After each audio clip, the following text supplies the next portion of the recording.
ಪ್ರೀತಿಯುಳ್ಳ ದೇವರ ಮಕ್ಕಳೇ, ನಿಮ್ಮೆಲ್ಲರಿಗೂ ಬೇಗನೆ ಬರಲಿಕ್ಕಿರುವ ಯೇಸು ಕ್ರಿಸ್ತನ ಮಧುರವಾದ ನಾಮದಲ್ಲಿ ವಂದನೆಗಳು. ಈ ಶುಭವಾರ್ತೆ ಎಂಬ ಕಾರ್ಯಕ್ರಮದಲ್ಲಿ ನಿಮ್ಮೆಲ್ಲರನ್ನ ನೋಡುವುದರಲ್ಲಿ ನಾನು ಬಹಳ ಸಂತೋಷವುಳ್ಳವನಾಗಿದ್ದೇನೆ.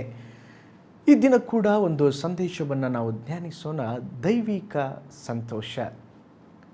ದೇವರು ಮನುಷ್ಯನನ್ನು ಉಂಟು ಮಾಡಿದ್ದರ ಎರಡು ಮುಖ್ಯ ಉದ್ದೇಶಗಳು. ಒಂದು, ಸಂತೋಷ ಪಡುವುದಕ್ಕಾಗಿ. ಎರಡು, ಒಳ್ಳೆಯದನ್ನು ಮಾಡುವುದಕ್ಕಾಗಿ. ಈ ಎರಡು ಕಾರ್ಯಗಳನ್ನು ಮನುಷ್ಯನ ಮುಂದೆ ದೇವರು ಇಟ್ಟಿದ್ದಾರೆ. ನಾವು ಸಂತೋಷವಾಗಿರುವುದು, ಸಂತೋಷ ಪಡುವುದು ದೇವರ ಚಿತ್ತವಾಗಿದೆ. ದೇವರು ಹೇಳಿದರು, ನಿಮ್ಮ ಮುಂದೆ ನಾನು ಮರಣವನ್ನು ಹಾಗೂ ಜೀವವನ್ನು ಇಟ್ಟಿದ್ದೇನೆ. ಆಯ್ಕೆ ನಿಮ್ಮದು. ನಾವು ಜೀವವನ್ನು ಆಯ್ಕೆ ಮಾಡಿಕೊಳ್ಳಬೇಕಾಗಿದೆ. ಕೀರ್ತನೆಗಳು 118:24 ವಚನ ಹೇಳುತ್ತದೆ, ಈ ದಿನವು ಯೆಹೋವನಿಂದಲೇ ನೇಮಕವಾದದ್ದು, ಇದರಲ್ಲಿ ನಾವು ಉಲ್ಲಾಸದಿಂದ ಆನಂದಿಸೋಣ. ಈಗಿರುವ ದಿನದಲ್ಲಿ ಸಂತೋಷ ಪಡಿರಿ ಎಂಬುದಾಗಿ ದೇವರ ವಚನ ಹೇಳುತ್ತದೆ. ನಾಳೆಯಲ್ಲ, ಸಂತೋಷ ಇರುವಂಥದ್ದು ನಾಳೆ ದಿನಕ್ಕಾಗಿ ಅಲ್ಲ, ಈ ದಿನಕ್ಕಾಗಿ. ಕೀರ್ತನೆ 68:3 ವಚನ ಹೇಳುತ್ತದೆ, ನೀತಿವಂತರು ದೇವರ ಸನ್ನಿಧಿಯಲ್ಲಿ ಹರ್ಷಿಸುತ್ತಾರಂತೆ, ಅವರು ಉಲ್ಲಾಸ ಪಡುವರಂತೆ, ಆನಂದ ಪಡುವರು ಎಂಬುದಾಗಿ ಸತ್ಯವೇದ ಹೇಳುತ್ತದೆ. ದೇವರು ನಮಗೆ ರಕ್ಷಣೆ ಕೊಟ್ಟಿದ್ದು ನೀನು ಸಂತೋಷ ಪಡುವುದಕ್ಕಾಗಿ. ಯೇಸು ಕ್ರಿಸ್ತನು ಶಾಪವನ್ನು ಹೊತ್ತುಕೊಂಡಿದ್ದು ನಿನ್ನ ಆಶೀರ್ವಾದಕ್ಕಾಗಿ. ವೇದನೆ ಪಟ್ಟದ್ದು ನಿನ್ನ ಸುಖಕ್ಕಾಗಿ. ಯೇಸು ಸ್ವಾಮಿ ಶಿಲುಬೆಯಲ್ಲಿ ಮಾಡಿದ ಕಾರ್ಯ ನಾವೆಲ್ಲರೂ ಸಂತೋಷ ಪಡುವುದಕ್ಕಾಗಿ. ಯೋಹಾನ್ ಬರೆದ ಸುವಾರ್ತೆ 10ನೇ ಅಧ್ಯಾಯ 10ನೇ ವಚನದಲ್ಲಿ ನಾವು ನೋಡುತ್ತೇವೆ, ಕಳ್ಳನು ಕದ್ದುಕೊಳ್ಳುವುದಕ್ಕೂ ಹಾಳು ಮಾಡುವುದಕ್ಕೂ ಬರುತ್ತಾನೆ, ಮತ್ಯಾವುದಕ್ಕೂ ಬರುವುದಿಲ್ಲ. ಇಲ್ಲಿ ಯೇಸು ಸ್ವಾಮಿ ಕಳ್ಳನು ಎಂಬುದಾಗಿ ಯಾರಿಗೆ ಹೇಳುತ್ತಾ ಇದ್ದಾರೆ ಅಂತ ಹೇಳಿದರೆ, ಸೈತಾನನಿಗೆ ಹೇಳುತ್ತಿದ್ದಾರೆ. ಸೈತಾನನು ಬಂದು ಏನನ್ನು ಕದ್ದುಕೊಂಡು ಹೋಗುತ್ತಾನೆ? ನಿನ್ನ ಮನೆಯಲ್ಲಿರುವಂಥ ಬಂಗಾರವನ್ನಾಗಲಿ, ವಜ್ರಗಳನ್ನಾಗಲಿ, ಬೆಳ್ಳಿಯನ್ನಾಗಲಿ ಕದ್ದುಕೊಂಡು ಹೋಗುವುದಿಲ್ಲ. ಸೈತಾನನು ನಿನ್ನ ಜೀವನದಲ್ಲಿ ಕದ್ದುಕೊಂಡು ಹೋಗಲಿಕ್ಕೆ ಬರುವಂಥ ಒಂದು ಮುಖ್ಯ ವಿಷಯ ಸಂತೋಷವಾಗಿರುತ್ತದೆ. ನಿನ್ನ ಸಂತೋಷವನ್ನು ಹಾಳು ಮಾಡಬೇಕು, ನಿನ್ನ ಸಂತೋಷವನ್ನು ಹಾಳುಗೆಡುವಬೇಕೆಂಬುದಾಗಿ ಸೈತಾನನು ಕಳ್ಳನಾಗಿ ನಿನ್ನ ಜೀವಿತದಲ್ಲಿ ಆ ಸಂತೋಷವನ್ನು ಹಾಳು ಮಾಡಿಬಿಡುತ್ತಾನೆ. ಪ್ರತಿ ಸುಂದರವಾದ ಮುಂಜಾನೆಯ ಸಮಯದಲ್ಲಿ ನೀನು ಏಳುವಾಗ ಆ ಬೆಳಿಗ್ಗೆನೇ ಅವನು ಯೋಚನೆ ಮಾಡುತ್ತಿರುತ್ತಾನೆ, ಇವರ ಸಂತೋಷವನ್ನು ಹೇಗೆ ಕದಿಯುವುದು, ಇವರ ಸಂತೋಷದ ಕುಟುಂಬವನ್ನು ಹೇಗೆ ಹಾಳು ಮಾಡುವುದು. ಯೋಬನ ಕುರಿತಾಗಿ ಹೇಳಲ್ಪಟ್ಟಿದೆ, ಯೋಬನು ಬಹಳ ಸಂತೋಷವುಳ್ಳಂಥ ವ್ಯಕ್ತಿ. ಪ್ರತಿ ದಿವಸ ದೇವರನ್ನು ಸ್ತುತಿಸುತ್ತಾ ಇದ್ದ, ಆರಾಧಿಸುತ್ತಾ ಇದ್ದ, ದೇವರನ್ನು ಕೊಂಡಾಡುತ್ತಾ ಇದ್ದ. ಆದರೆ ಬೈಬಲ್ ಹೇಳ್ತದೆ, ಒಂದು ದಿವಸ ದಿಢೀರ್ ಎಂಬುದಾಗಿ ಸೈತಾನನು ಅವನ ಕುಟುಂಬದಲ್ಲಿ ಅಲ್ಲೋಲ ಕಲ್ಲೋಲ ಮಾಡಿ ಅವನ ಸಂತೋಷವನ್ನು ಕದ್ದುಕೊಂಡು ಬಿಟ್ಟ. ಆದರೆ ಕರ್ತನ ನಾಮಕ್ಕೆ ಸ್ತೋತ್ರ. ಸಂತೋಷವನ್ನು ಕದ್ದುಕೊಂಡು ಹೋದಂಥ ಸೈತಾನನು, ಆದರೆ ದೇವರು ಏನು ಮಾಡಿದರೋ ಆ ಸಂತೋಷವನ್ನು ತಿರುಗಿ ಆ ಯೋಬನ ಜೀವನದಲ್ಲಿ 2ರಷ್ಟಾಗಿ ಕೊಟ್ಟು ದೇವರು ಮಾನಿಸಿದರು. ಪ್ರೀತಿಯುಳ್ಳ ದೇವ ಮಕ್ಕಳೇ, ನಾವು ಸಂತೋಷವಾಗಿರಬೇಕೆಂಬುದು ದೇವರ ಚಿತ್ತವಾಗಿದೆ.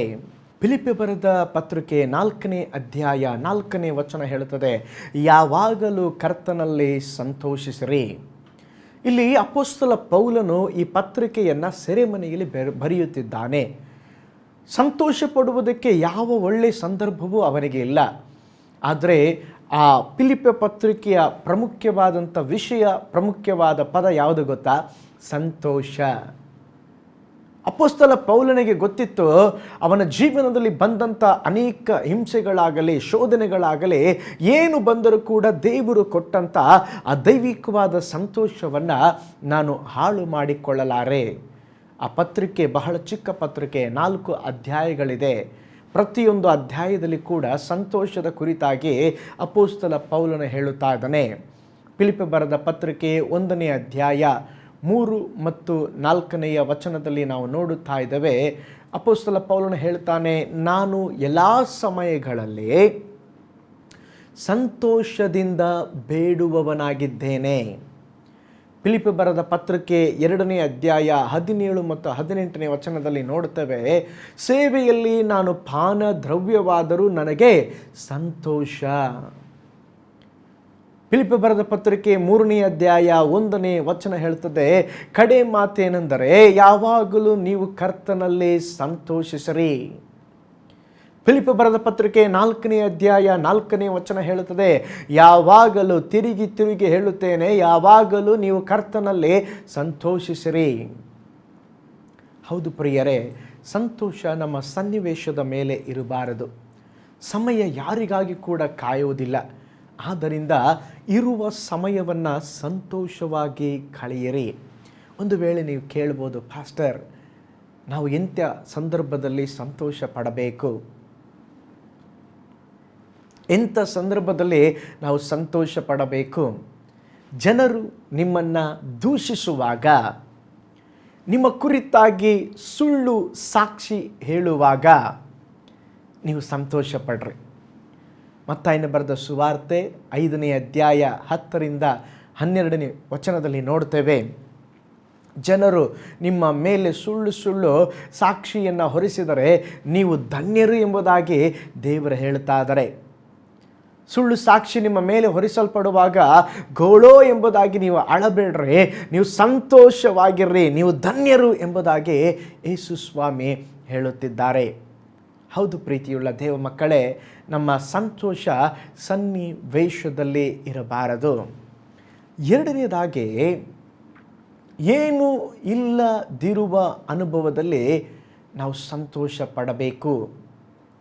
ಹಬಕ್ಕೂಕನ ಗ್ರಂಥ 3ನೇ ಅಧ್ಯಾಯ 17 ಮತ್ತು 18ನೇ ವಚನವನ್ನು ಓದಿಕೊಳ್ಳೋಣ. ಹಬಕ್ಕೂಕ 3ನೇ ಅಧ್ಯಾಯ 17 ಮತ್ತು 18ನೇ ವಚನ ಹೇಳುತ್ತದೆ, ಅಂಜೂರವು ಚಿಗುರದಿದ್ದರೂ, ದ್ರಾಕ್ಷಾಲತೆಗಳಲ್ಲಿ ಹಣ್ಣು ಸಿಕ್ಕದಿದ್ದರೂ, ಎಣ್ಣೆ ಮರಗಳ ಉತ್ಪತ್ತಿಯು ಶೂನ್ಯವಾದರೂ, ಹೊಲ ಗದ್ದೆಗಳು ಆಹಾರವನ್ನು ಕೊಡದೇ ಹೋದರೂ, ಹಿಟ್ಟು ಹಟ್ಟಿಯೊಳಗಿಂದ ನಾಶವಾದರೂ, ಮಂದೆಯು ಕೊಟ್ಟಿಗೆಗಳೊಳಗೆ ಇಲ್ಲದಿದ್ದರೂ, ನಾನು ಯೆಹೋವನಲ್ಲಿ ಉಲ್ಲಾಸಿಸುವೆನು, ನನ್ನ ರಕ್ಷಕರಾದ ದೇವರಲ್ಲಿ ಆನಂದಿಸುವೆನು. ಪ್ರೀತಿಯುಳ್ಳ ದೈವ ಮಕ್ಕಳೇ, ಇಲ್ಲಿ ಹಬಕ್ಕೂಕನು ಹೇಳುತ್ತಾ ಇದ್ದಾನೆ. ಹಬಕ್ಕೂಕನ 1ನೇ ಅಧ್ಯಾಯ ಪ್ರಶ್ನೆಯೊಂದಿಗೆ ಆರಂಭವಾಗುತ್ತದೆ. ಅನೇಕ ಪ್ರಶ್ನೆಗಳು, ದೇವ ಭಕ್ತನಾದಂಥ ಹಬಕ್ಕೂಕನಿಗೆ ಅನೇಕ ಪ್ರಶ್ನೆಗಳು. ಆ ಎಲ್ಲ ಪ್ರಶ್ನೆಗಳನ್ನು ಕೇಳಿ ಕೊನೆಯದಾಗಿ 3ನೇ ಅಧ್ಯಾಯ ಅದರ 17 ಮತ್ತು 18ನೇ ವಚನದಲ್ಲಿ ಆ ಭಕ್ತನ ಹೇಳುತ್ತಾ ಇದ್ದಾನೆ, ಏನು ನಡೆದರೂ ಪರವಾಗಿಲ್ಲ.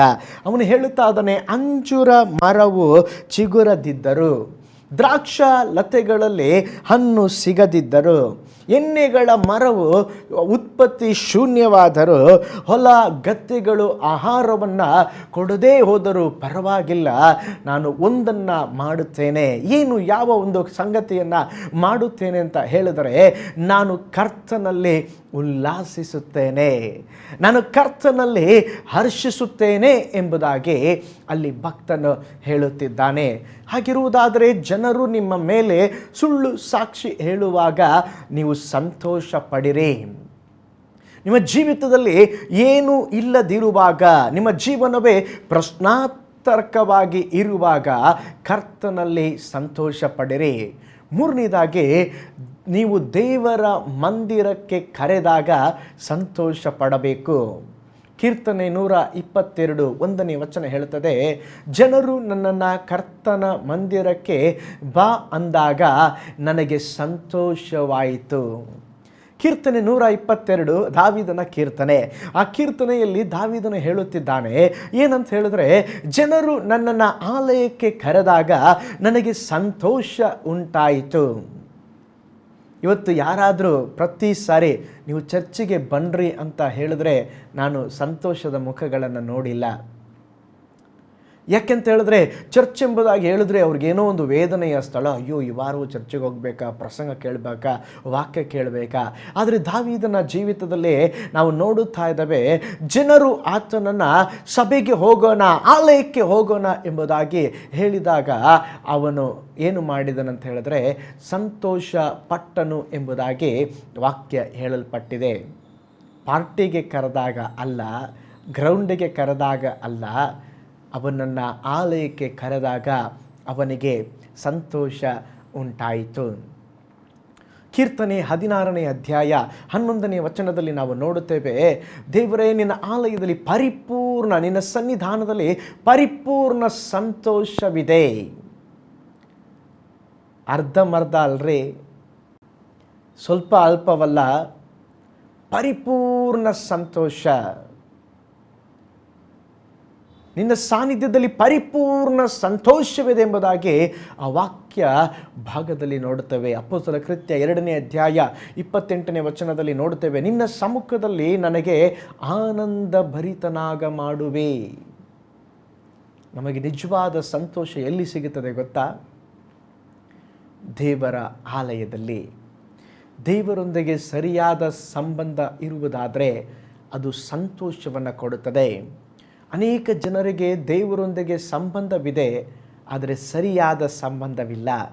ಆದರೆ ದೇವರು ಬಯಸುವಂಥದ್ದು ಒಂದು ಸರಿಯಾದ ಸಂಬಂಧವನ್ನು ಬಯಸುತ್ತಾ ಇದ್ದಾರೆ.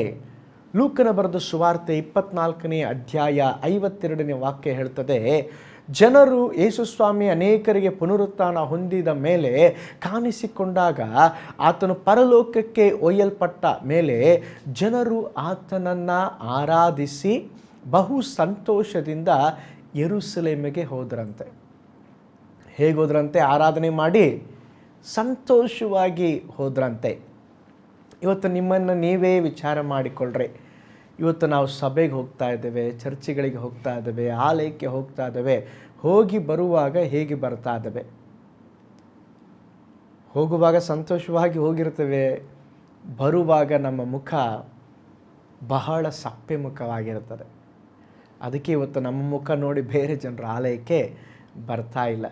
ಆದರೆ ಆದಿ ಸಭೆಯಲ್ಲಿ ಆ ವಿಶ್ವಾಸಿಗಳನ್ನು ನೋಡ್ತೇವೆ, ಆರಾಧಿಸಿ ಸಂತೋಷದಿಂದ ಹೋದ್ರಂತೆ. ನಮ್ಮ ಮುಖದಲ್ಲಿ ಯಾವಾಗಲೂ ಸಂತೋಷ ಇರಬೇಕು ದೇವ ಮಗುವೇ. ಯಾಕೋಬನ ಪತ್ರಿಕೆ 5ನೇ ಅಧ್ಯಾಯ 13ನೇ ವಚನ ಹೇಳ್ತದೆ, ಸಂತೋಷ ಪಡುವವನು ಇದ್ದಾನೋ ಅವನು ಕೀರ್ತನೆಯನ್ನು ಹಾಡಲಿ. ಸಂತೋಷವನ್ನು ನೀನು ಹುಡುಕಿಕೊಂಡು ಅಲ್ಲಿ ಇಲ್ಲಿ ಹೋಗಬೇಕಾದ ಅವಶ್ಯಕತೆ ಇಲ್ಲ. ಆ ದೈವಿಕವಾದ ಸಂತೋಷ ಎಲ್ಲಿದೆ? ದೇವರ ಮಂದಿರದಲ್ಲಿದೆ. ಹಾಗಿರುವುದಾದರೆ ದೇವ ಮಗುವೆ, ನಾನು ಮೊದಲನೇದಾಗಿ ನಾನು ಹೇಳಿದೆ, ಯಾವ ಯಾವ ಸಂದರ್ಭದಲ್ಲಿ ನಾವು ಸಂತೋಷ ಪಡಬೇಕು. ನಿನ್ನ ಕುರಿತಾಗಿ ಜನರು ಸುಳ್ಳು ಸಾಕ್ಷಿ ಹೇಳುವಾಗ ನಾವು ಸಂತೋಷ ಪಡಬೇಕು. ಎರಡನೇದಾಗಿ ನಾನು ಹೇಳಿದೆ, ಏನು ಇಲ್ಲದಿರುವಾಗ, ನಿಮ್ಮ ಜೀವಿತ ಪ್ರಶ್ನಾತ್ಮಕವಾಗಿರುವಾಗ ಸಂತೋಷ ಪಡಬೇಕು. ಮೂರನೇದಾಗಿ ಹೇಳಿದೆ, ನೀವು ದೇವರ ಮಂದಿರಕ್ಕೆ ಹೋಗುವಾಗ ಅಥವಾ ಮಂದಿರಕ್ಕೆ ಕರೆಯುವಾಗ ನೀವು ಸಂತೋಷ ಪಡಬೇಕು. ನಾಲ್ಕನೇದಾಗಿ ನಿಮ್ಮ ಸನ್ನಿವೇಶ ವಿಭಿನ್ನ ಇರುವಾಗ ನೀವು ಸಂತೋಷಿಸಿರಿ.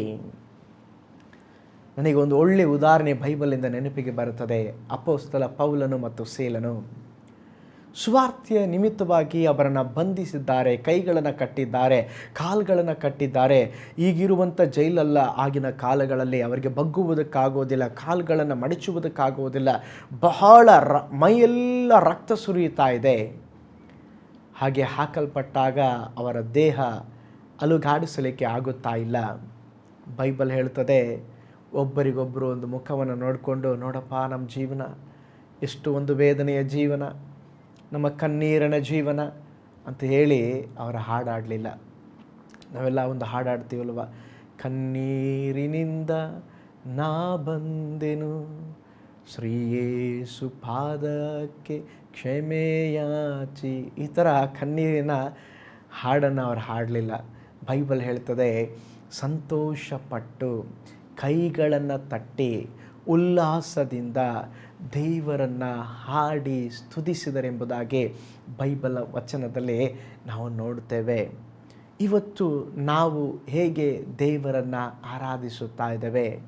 ಅವರ ಸನ್ನಿವೇಶ ವಿಭಿನ್ನವಾಗಿದೆ.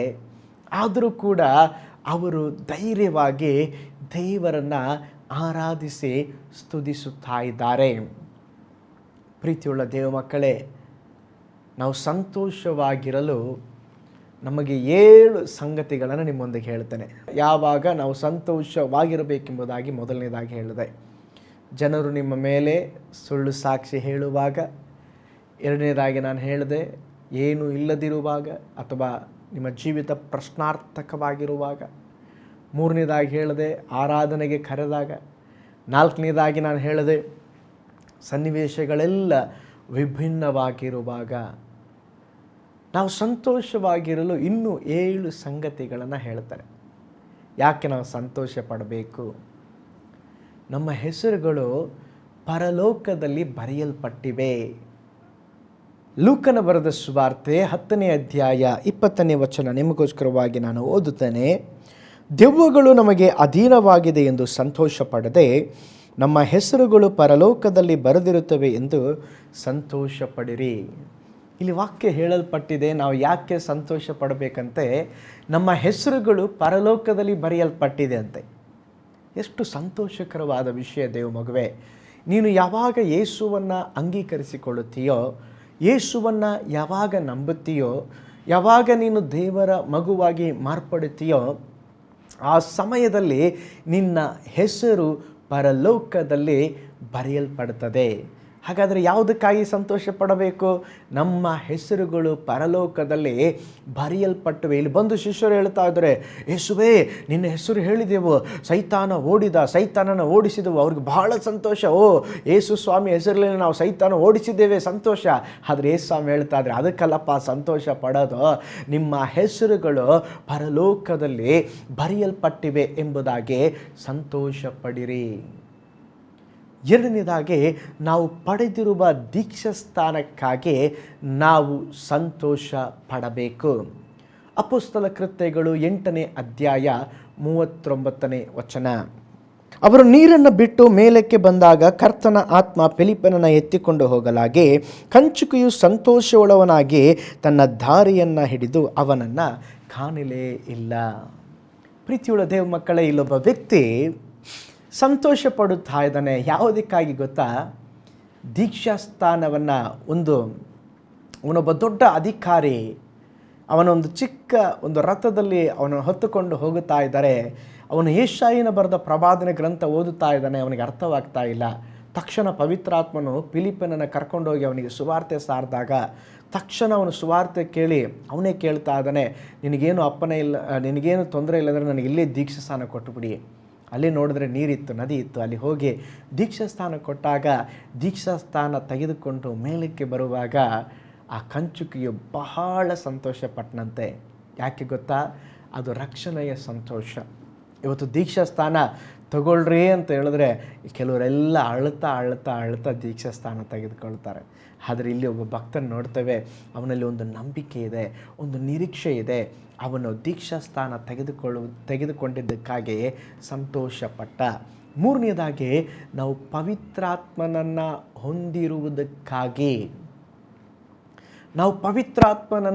ಹೊಂದಿರುವುದಕ್ಕಾಗಿ ನಾವು ಸಂತೋಷ ಪಡಬೇಕು. ರೋಮಾಪುರದ ಪತ್ರಿಕೆ 14:17. ಯಾಕೆಂದರೆ ತಿನ್ನುವುದು ಕುಡಿಯುವುದು ದೇವರ ರಾಜ್ಯವಲ್ಲ, ನೀತಿಯು ಸಮಾಧಾನವು ಪವಿತ್ರಾತ್ಮನಿಂದಾಗುವ ಆನಂದವೂ ಆಗಿದೆ.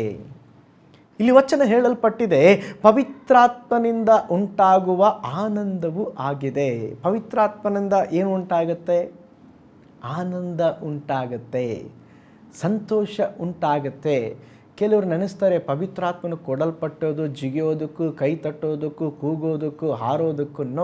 ದೇವ ಮಕ್ಕಳೇ, ಪವಿತ್ರಾತ್ಮನು ಮುಖ್ಯವಾಗಿ ನಾವು ಅಭಿಷೇಕವನ್ನು ಹೊಂದುವುದಕ್ಕೆ ಪವಿತ್ರಾತ್ಮನು ನಮ್ಮ ಮೇಲೆ ಇಳಿದು ಬಂದರೂ ಆ ಪವಿತ್ರಾತ್ಮನು ಬರುವಾಗ ನಮಗೆ ಒಂದು ಆನಂದ ಉಂಟಾಗುತ್ತೆ, ಒಂದು ಸಂತೋಷ ಉಂಟಾಗುತ್ತೆ, ಒಂದು ಉಲ್ಲಾಸ ಉಂಟಾಗುತ್ತೆ. ಮೊದಲನೇದಾಗಿ, ನಮ್ಮ ಹೆಸರುಗಳು ಪರಲೋಕದಲ್ಲಿ ಬರೆಯಲ್ಪಟ್ಟಿವೆ ಎಂಬುದಾಗಿ ನೆನೆಸಿ ಸಂತೋಷ ಪಡಬೇಕು. 2, ನಾವು ಪಡೆದಿರುವ ದೀಕ್ಷಾಸ್ಥಾನಕ್ಕಾಗಿ ಸಂತೋಷ ಪಡಬೇಕು. 3, ನಾವು ಪವಿತ್ರಾತ್ಮನನ್ನು ಹೊಂದಿರುವುದಕ್ಕಾಗಿ ಸಂತೋಷ ಪಡಬೇಕು. 4ನೇದಾಗಿ, ಕ್ರಿಸ್ತನ ನಿಮಿತ್ತ ಬಾಧೆಗಳಲ್ಲಿ ಪಾಲುಗಾರರಾಗಿರಲು. ಅಯ್ಯೋ, ನಾನು ಯೇಸು ಸ್ವಾಮಿ ನಂಬಿದೆ ಪಾಸ್ಟರ್, ಎಷ್ಟೋ ಕಷ್ಟಗಳು, ಎಷ್ಟೋ ಹಿಂಸೆಗಳು. ಅಳಬೇಡ್ರಿ, ಅದರ ನಿಮಿತ್ತ ನೀವು ಸಂತೋಷ ಪಡಬೇಕು. ಬೈಬಲ್ ಹೇಳ್ತದೆ 1 ಪೇತ್ರ 4ನೇ ಅಧ್ಯಾಯ 13 ಮತ್ತು 16ನೇ ವಚನ. ಆದರೆ ನೀವು ಎಷ್ಟರ ಮಟ್ಟಿಗೆ ಕ್ರಿಸ್ತನ ಬಾಧೆಗಳಲ್ಲಿ ಪಾಲುಗಾರರಾಗಿದ್ದೀರೋ ಅಷ್ಟರ ಮಟ್ಟಿಗೆ ಸಂತೋಷ ಉಳ್ಳವರಾಗಿರ್ರಿ. ಆತನ ಮಹಿಮೆಯ ಪ್ರತ್ಯಕ್ಷತೆಯಲ್ಲಿ ನೀವು ಸಂತೋಷಪಟ್ಟು ಉಲ್ಲಾಸಗೊಳ್ಳುವಿರಿ. ನೋಡ್ರಿ, ವಚನ ಎಷ್ಟು ಸುಂದರವಾಗಿ ಹೇಳಲ್ಪಟ್ಟಿದೆ. ನೀವು ಎಷ್ಟರ ಮಟ್ಟಿಗೆ ಕ್ರಿಸ್ತನ ಬಾಧೆಗಳಲ್ಲಿ ಪಾಲುಗಾರರಾಗಿದ್ದೀರೋ. ನಿಮಗೆ ಎಷ್ಟು ಬಾಧೆ ಇದೆಯೋ ಅಷ್ಟು ಬಾಧೆಗೆ ಅನುಸಾರವಾಗಿ ಸಂತೋಷ ಪಡ್ರಿ ಅಂತೇಳಿ. ಚಿಕ್ಕ ಬಾಧೆಯಾಗಿದ್ದರೆ ಚಿಕ್ಕದಾಗಿ ಸಂತೋಷ ಪಡ್ರಿ. ಜಾಸ್ತಿ ಬಾಧೆ ಅನುಭವಿಸಿದ್ರೆ ಜಾಸ್ತಿ ಬಾಧೆ ಬಂದರೆ ಏನು ಮಾಡ್ತಾರೆ ಹೇಳ್ರಿ?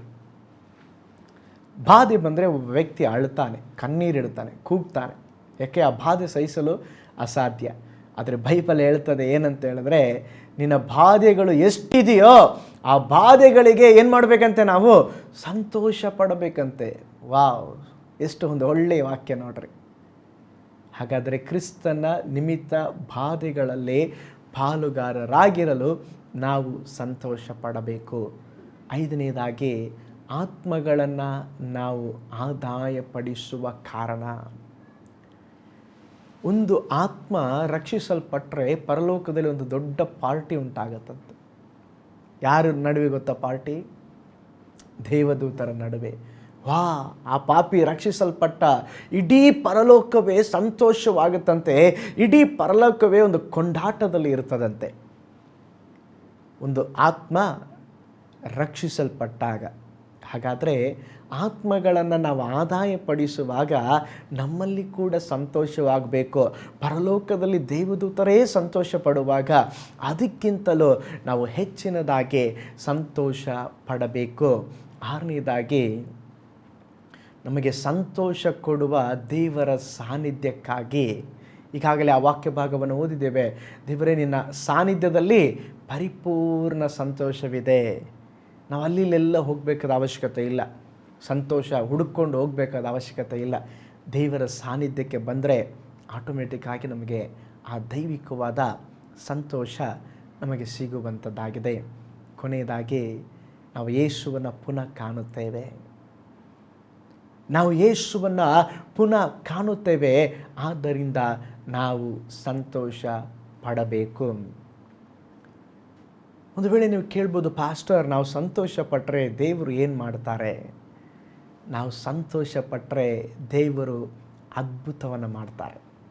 ಯೋವೇಲನ ಗ್ರಂಥ 2ನೇ ಅಧ್ಯಾಯ 21ನೇ ವಚನ ಹೇಳ್ತದೆ, ಹೆದರಬೇಡ, ಹರ್ಷಿಸು, ಉಲ್ಲಾಸಿಸು, ಯೆಹೋವನು ಮಹತ್ಕಾರ್ಯಗಳನ್ನು ಮಾಡುವನು. ಯಾವಾಗ ದೇವರು ಮಹತ್ಕಾರ್ಯಗಳನ್ನು ಮಾಡುವನು?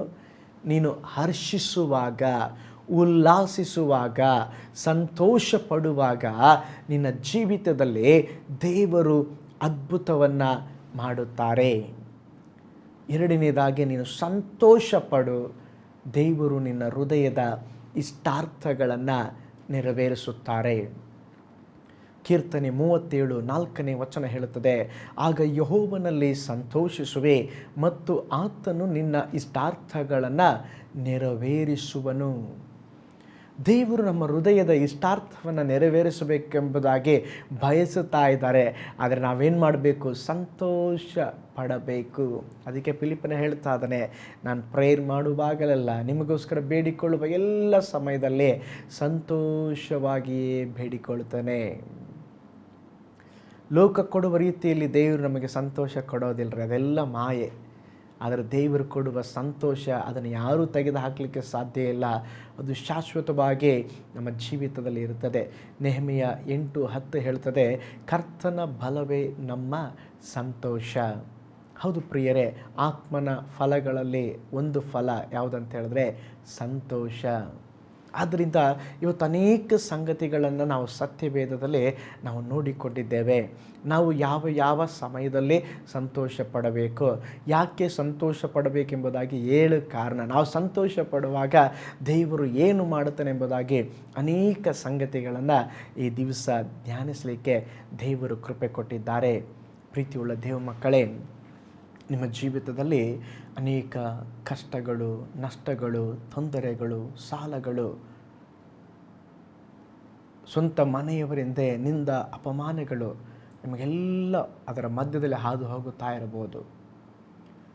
ಸೈತಾನನು ನಿಮ್ಮ ಜೀವಿತದ ಸಂತೋಷವನ್ನು ಹಾಳುಗೆಡವಿರಬಹುದು. ಚಿಂತೆ ಮಾಡಬೇಡ್ರಿ. ನಿಮ್ಮ ಜೀವಿತವನ್ನು ಮಾರ್ಪಡಿಸುವ, ನಿಮ್ಮ ದುಃಖವನ್ನು ಮಾರ್ಪಡಿಸಿ ಸಂತೋಷವನ್ನು ಕೊಡುವ ಯೇಸು ಇದ್ದಾರೆ. ನಾವು ಪ್ರಾರ್ಥನೆ ಮಾಡೋಣ. ಸ್ವಾಮಿ, ಇನ್ನು ಮುಂದೆ ಏನು ನಡೆದರೂ ನಾನು ಭಯಪಡೋದಿಲ್ಲ, ಸಂತೋಷ ಪಡ್ತೇನೆ, ನನ್ನ ಜೀವಿತದಲ್ಲಿ ಅದ್ಭುತವನ್ನು ಮಾಡಪ್ಪ ಎಂಬುದಾಗಿ ಹೇಳೋಣ. 1 ನಿಮಿಷ ಕಣ್ಣುಗಳನ್ನು ಮುಚ್ಚೋಣ, ನಾವು ಪ್ರಾರ್ಥನೆ ಮಾಡೋಣ. ಪರಲೋಕದಲ್ಲಿ ವಾಸ ಮಾಡುವ ನಮ್ಮ ತಂದೆಯಾದ ದೇವರೇ, ಯೇಸಪ್ಪ, ನಾವು ಸಂತೋಷವಾಗಿರಬೇಕು, ಹರ್ಷವಾಗಿರಬೇಕು, ಉಲ್ಲಾಸವಾಗಿರಬೇಕೆಂಬುದು ನಿಮ್ಮ ಚಿತ್ತಪ್ಪ. ದೇವರೇ, ನಾವು ಕೂಡ ಚಿಕ್ಕ ಚಿಕ್ಕ ಕಾರ್ಯಗಳನ್ನು ನೆನೆಸಿ, ಚಿಕ್ಕ ಚಿಕ್ಕ ಕಾರ್ಯಗಳನ್ನು ನೋಡಿ ಆ ಸಂತೋಷವನ್ನು ಕಳ್ಕೊಳ್ಳದೆ ಆ ಸಂತೋಷವನ್ನು ಅನುಭವಿಸಲಿಕ್ಕೆ ನಮಗೆ ಸಹಾಯ ಮಾಡ್ರಪ್ಪ. ನಿನ್ನ ಕೈಗಳಲ್ಲಿ ನಮ್ಮನ್ನು ಒಪ್ಪಿಸ್ತೇವೆ. ನೀವು ಆಳ್ವಿಕೆ ಮಾಡಿರಿ, ಬಲಪಡಿಸ್ರಿ. ಯೇಸುವಿನ ಹೆಸರಿನಲ್ಲಿ ತಂದೆಯೇ, ಆಮೇನ್. Price the lord. ಕರ್ತನು ನಿಮ್ಮೆಲ್ಲರನ್ನ ಧಾರಾಳವಾಗಿ ಆಶೀರ್ವಾದ ಮಾಡಿರಿ. ಆಸರೆ ಟಿವಿಯನ್ನು ಇತರರು ಕೂಡ ನೋಡಲಿಕ್ಕೆ ಪ್ರೋತ್ಸಾಹಪಡಿಸ್ರಿ. ಆಸರೆ ಟಿವಿಗಾಗಿ ಪ್ರಾರ್ಥಿಸ್ರಿ. ಆರ್ಥಿಕವಾದ ರೀತಿಯಲ್ಲಿ ಕೂಡ ಈ ಮೀಡಿಯಾ ಸೇವೆಯಲ್ಲಿ ನೀವು ಪಾಲ್ಗೊಂಡು ಕರ್ತನ ಆಶೀರ್ವಾದವನ್ನು ಪಡೆದುಕೊಳ್ಳ್ರಿ. ಮೈ ಗಾಡ್ ಬ್ಲೆಸ್ ಯು ಆಲ್.